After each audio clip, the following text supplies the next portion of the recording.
'Twas the night before Christmas and all over the ice, not a game on the schedule, and the break's kind of nice. Let's take a look at the naughty and the nice list for the Minnesota Wild this season. Hey, this is Matt Boldy, and you're listening to Locked On Wild. You're Locked On Wild, your daily podcast on the Minnesota Wild. Part of the Locked On Podcast Network, your team every day. Ho, ho, ho. Welcome into another episode of Locked On Wild, your daily Minnesota Wild podcast. Part of the Locked On Podcast Network. We are your team each and every day.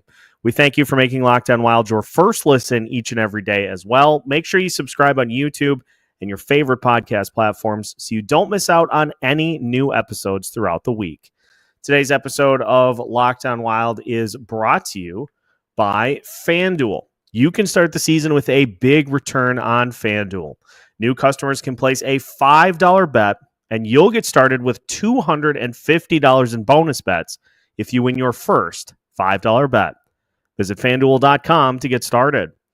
On today's episode of Locked On Wild, we take a look at the naughty and the nice list for the Minnesota Wild so far this season. We will take a look at some players standing out and a couple of areas that are absolutely pulling the hair out of my head for me so far this season. My name is Seth Toupal, host of Locked On Wild since 2021, and Santa extraordinaire here on this Christmas Eve edition of the show. Hope you are getting a chance to enjoy with friends and family, and just getting a chance to relax for a couple of days like I will be. Obviously, this being recorded before the game last night. We'll have more reaction to the Blackhawks game coming up for you on Thursday as we then look ahead to Dallas on Friday. But just wanted to have kind of some Christmas fun, get in the Christmas spirit for today's episode. So we're going naughty and nice list. And we're going to start with the naughty list. Let's get the bad out of the way first.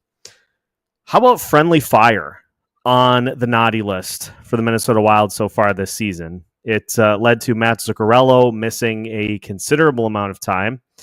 Basically about a month of the season due to a lower body injury. That's how I'm going to classify it, but I think we all know what happened.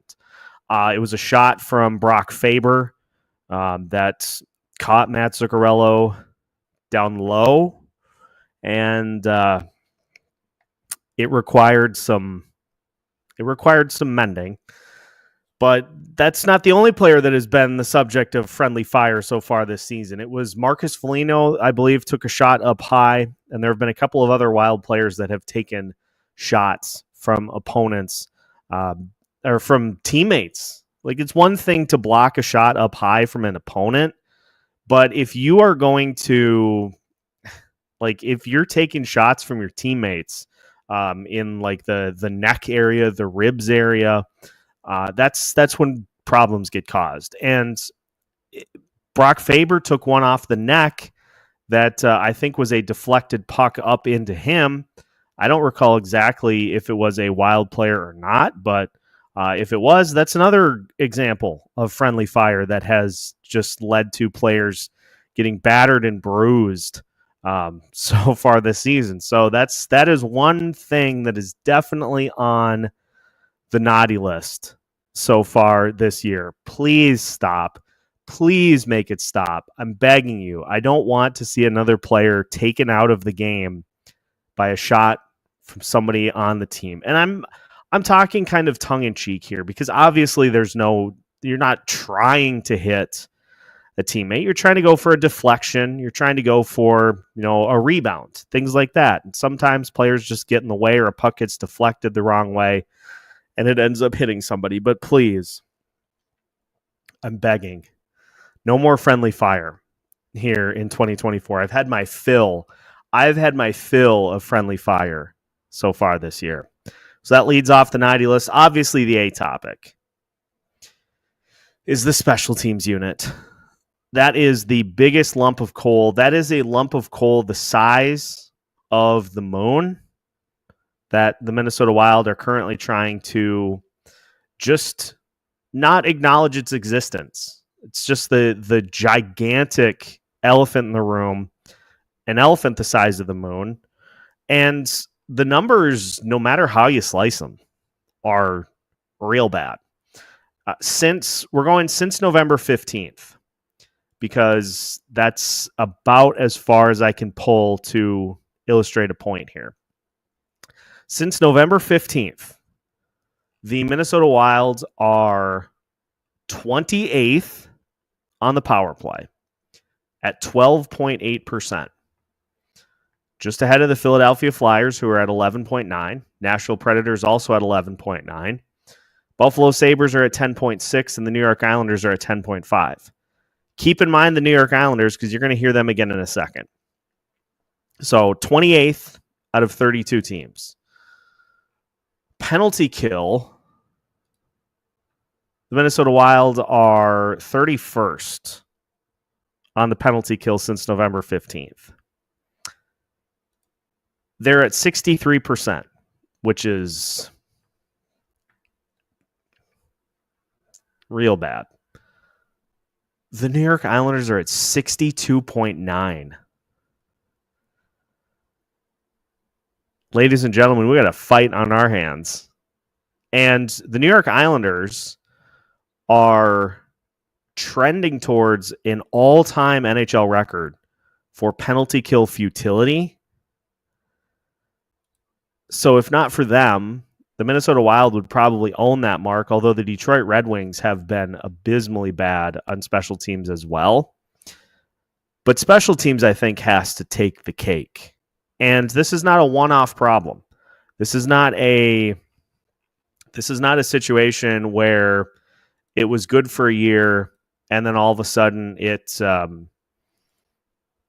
has just like mothballed. I'm going to go back as far as I can go. I don't know if NHL is going to allow me to go back this far, but we'll see. I'm going to go all the way back to October of 2021. Let's see where we're at now. The Minnesota Wild, since 2021, a span of 280 games, their penalty kill is 76.7%. Again, 280 games, which is 26th in the league. Now, we can kind of walk that back a little bit. Let's try October of 2022. The Minnesota Wild penalty kills 25th since 2022 in 198 games of 77%. Let's try the last two seasons. The Minnesota Wild penalty kill in the last 2 calendar years, 2023 to now, in 116 games, the Minnesota Wild are 31st out of 33 teams because Arizona and Utah are going to get counted in here. They are 31st out of 33 teams with a 73.3% penalty kill. There are diseases that have been cured quicker and more effectively than this Minnesota Wild penalty kill. And so if you want the number one lump of coal on this theme, it's that. It's the special teams. 6-second penalty kill goals surrendered. Power plays that don't even enter the zone. It's a humdinger of a mess. It's so bad that it forced me to use the phrase humdinger, which is a phrase that I don't know if I've used. I can't even remember the last time I've used that. That's how bad it is. So that's your biggest lump of coal, but close behind is the secondary scoring. Where did the secondary scoring go? Where has the secondary scoring gone for non-Kirill Kaprizov players? Kirill has been on the ice.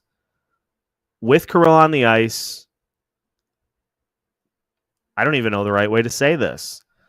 The Minnesota Wild have not scored a goal without Kirill Kaprizov on the ice in 14 straight goals.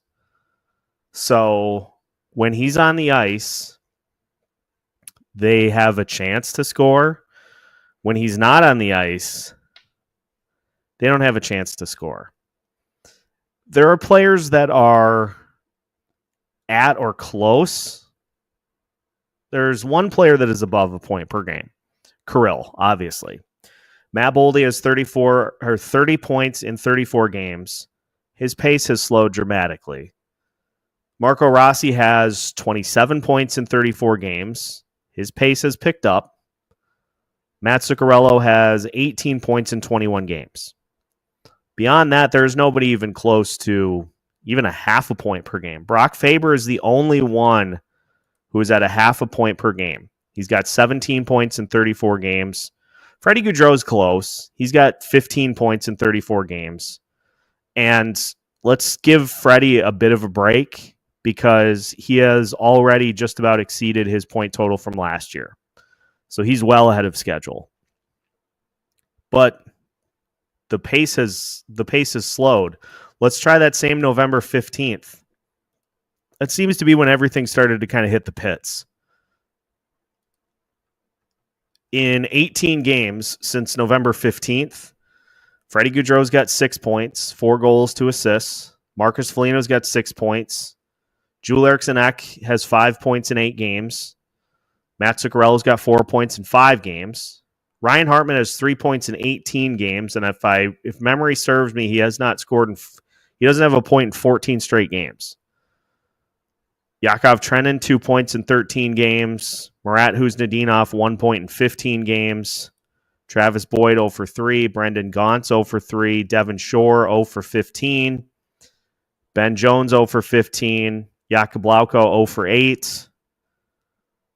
Reese Johnson, 0 for 3. Mikey Milne and Liam Ogren, 0 for 1. So you are relying on Kirill, Marco Rossi, Matt Boldy, and Matt Zuccarello to score your goals. With 2 of those players occupying one line, with 3 of those players occupying one line, you can slow that line down, your chances are pretty good. So that's a huge lump of coal right now for this Minnesota Wild team. Naughty list in bold print.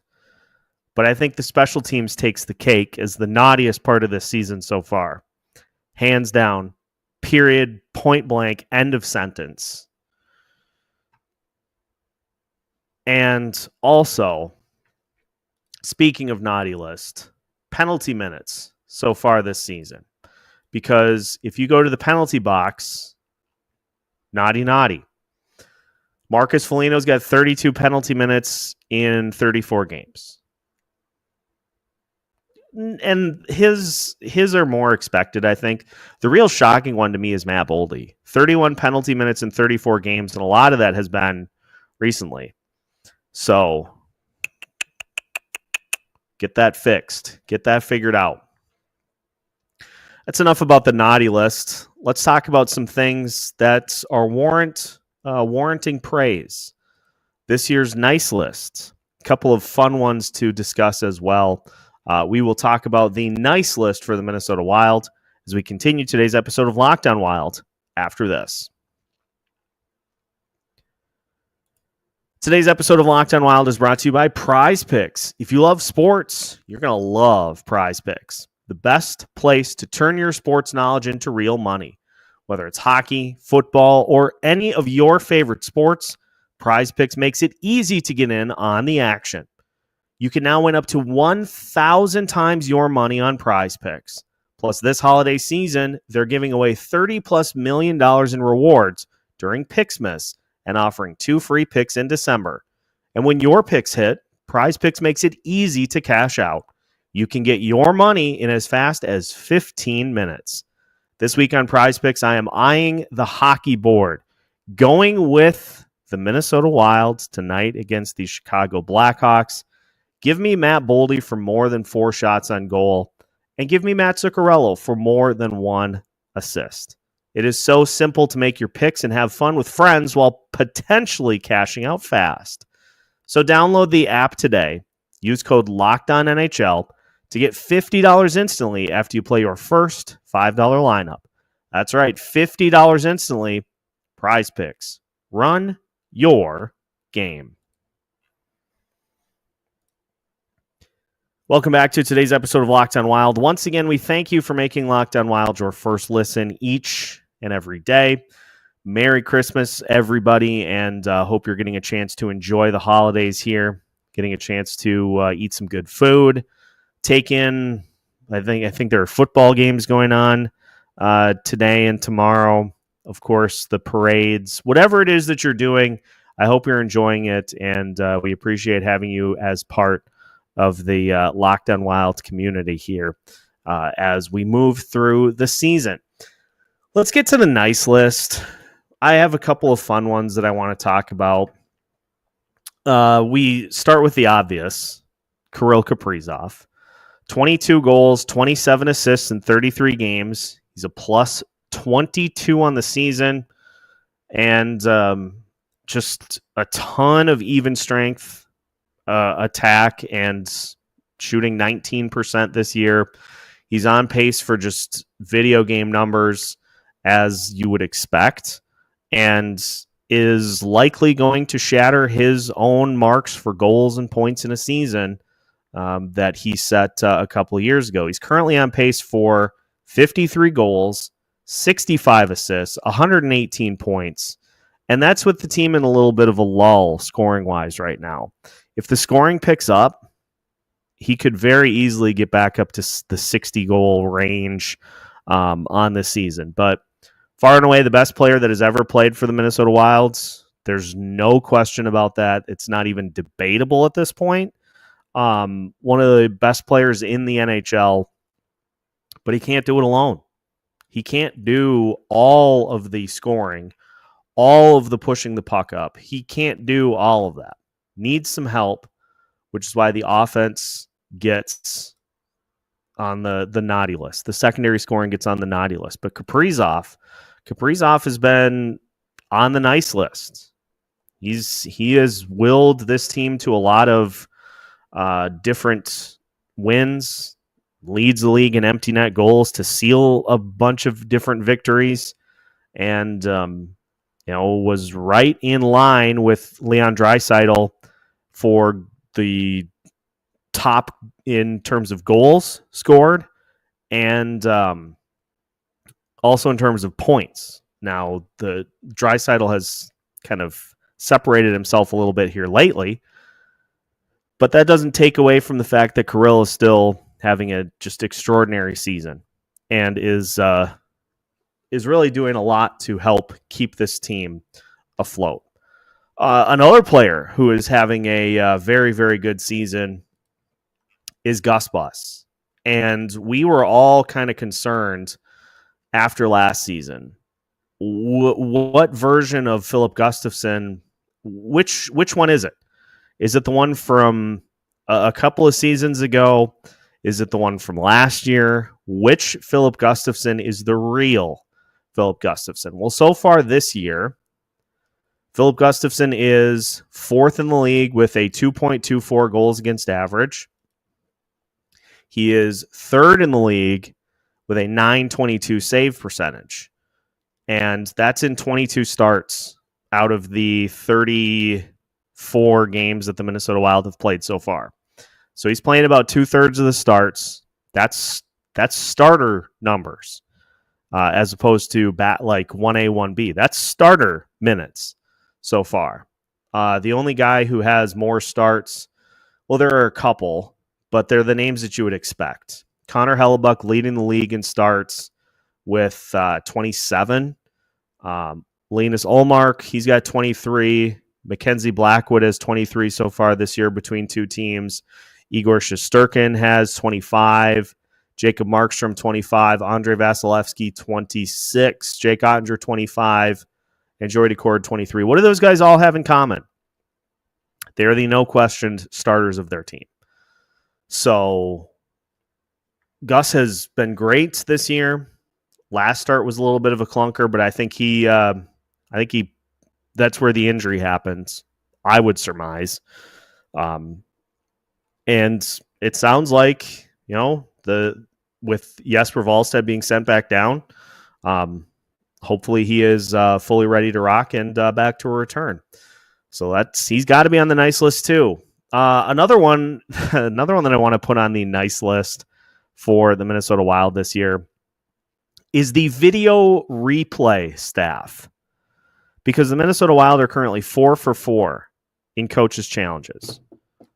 Yes, I knocked on my desk so that I don't jinx it, but the Wild have challenged 4 different goals this year, and they've won every single one of them. There have been some that have been challenged on the Minnesota Wilds that have been successful, which I hate, but the Wild have seen some goals happen this year that they're like, I don't know if that's a goal. And the replay team has been on it. They've been on top of it all year. So that has been it's kind of a quirky thing, but still deserves to be put on the nice list, because they could be 0 for 4, but as of right now, they're still perfect in terms of coaches' challenges so far this season. So that's another one for the nice list.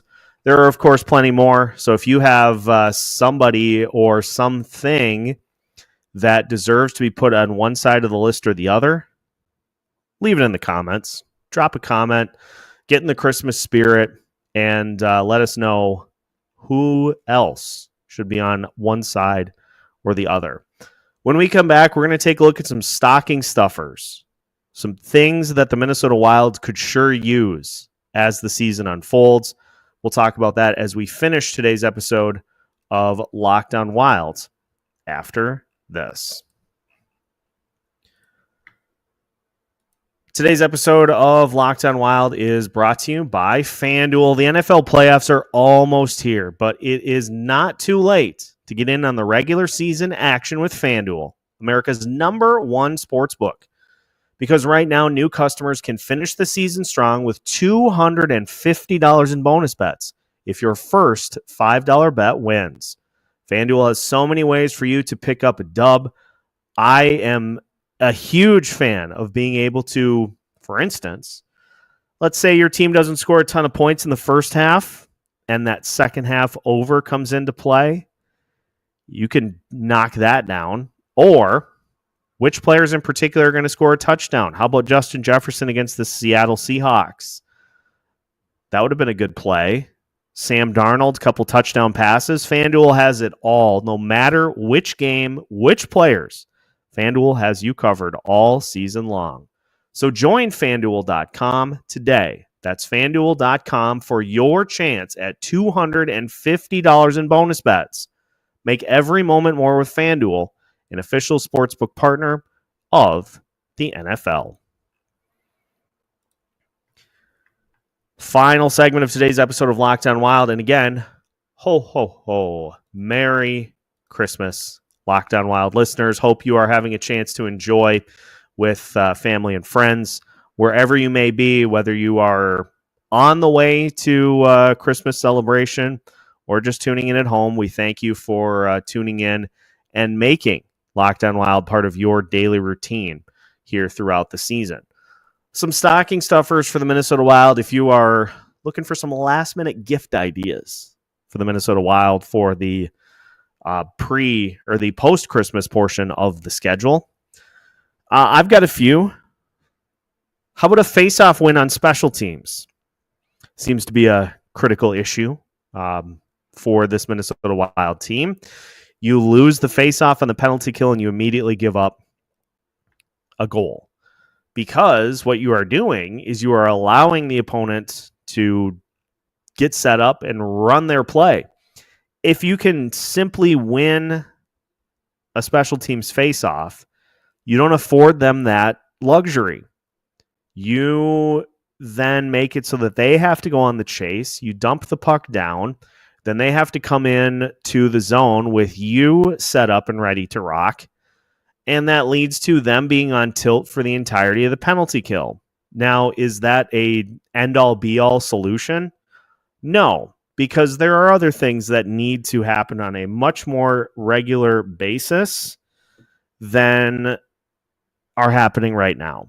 But I can tell you pretty emphatically that a lot of these goals that happened within the first 10 seconds of the power play probably wouldn't if a faceoff was won.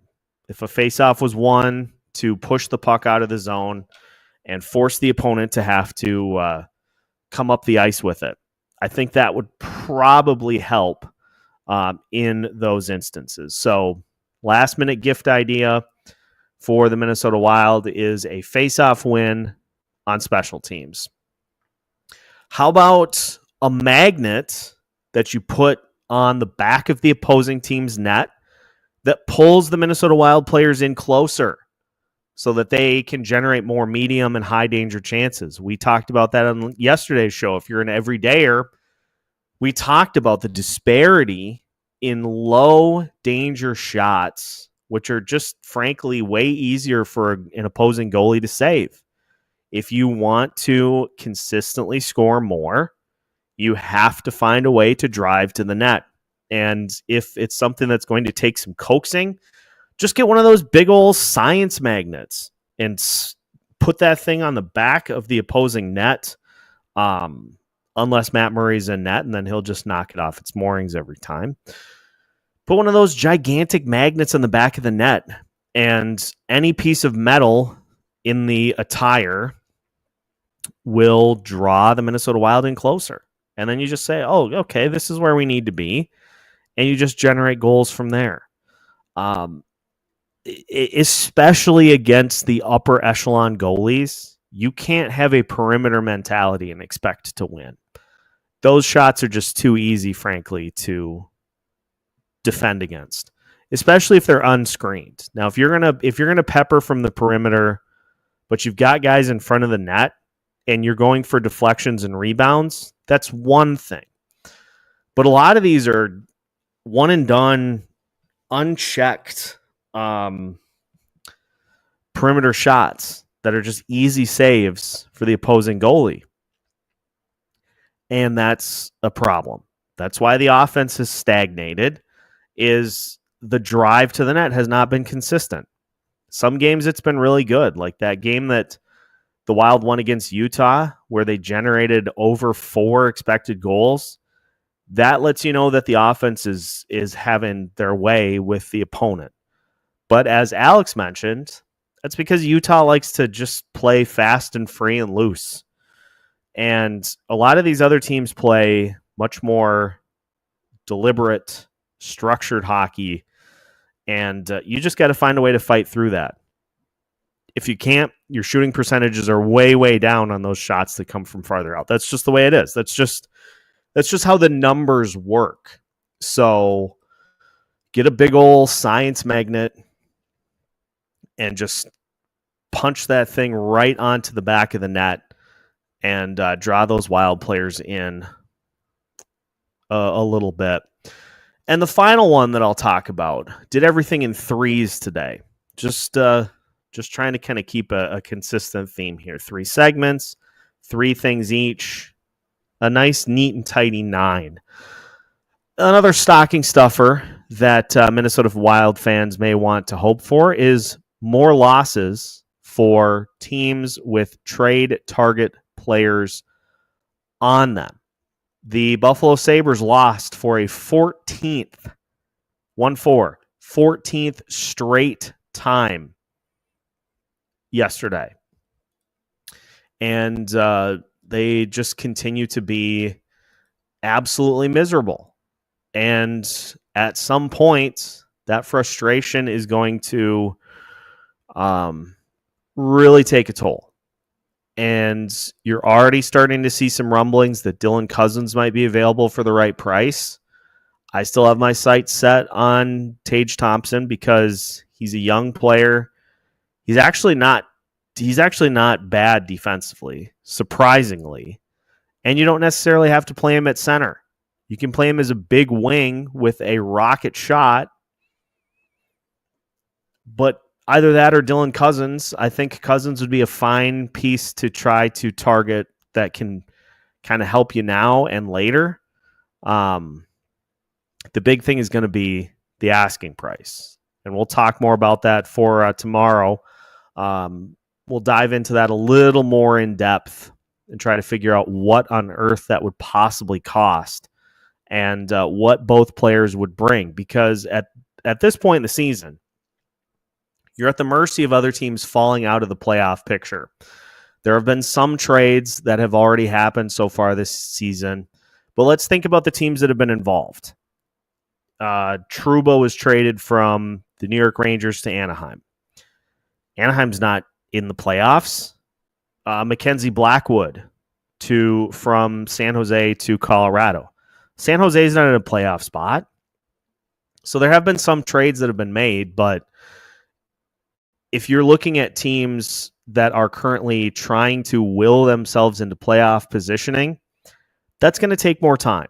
So if you want particular players from the New York Islanders, from the Buffalo Sabres, from whatever team it may be, keep hoping for losses for those teams so that their GMs get a little more antsy and they get more inclined to make deals, because there's really no chance that they can claw their way back into the postseason picture. So that'd probably be the most appealing stocking stuffer, but honestly, I would take a face-off win.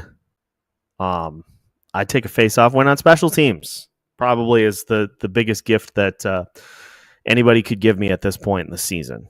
But we'll see what happens. I think this break is coming at a really good time for the Wilds to just get away from the rink for a couple of days and try to get back up on the bike. The chain has fallen off of the spokes. Get it back on and just continue to pedal, keep pedaling, and we'll see what happens. But that will do it for today's episode of Locked On Wild. Once again, we thank you for making Locked On Wild your first listen each and every day. Merry Christmas, Locked On Wild listeners.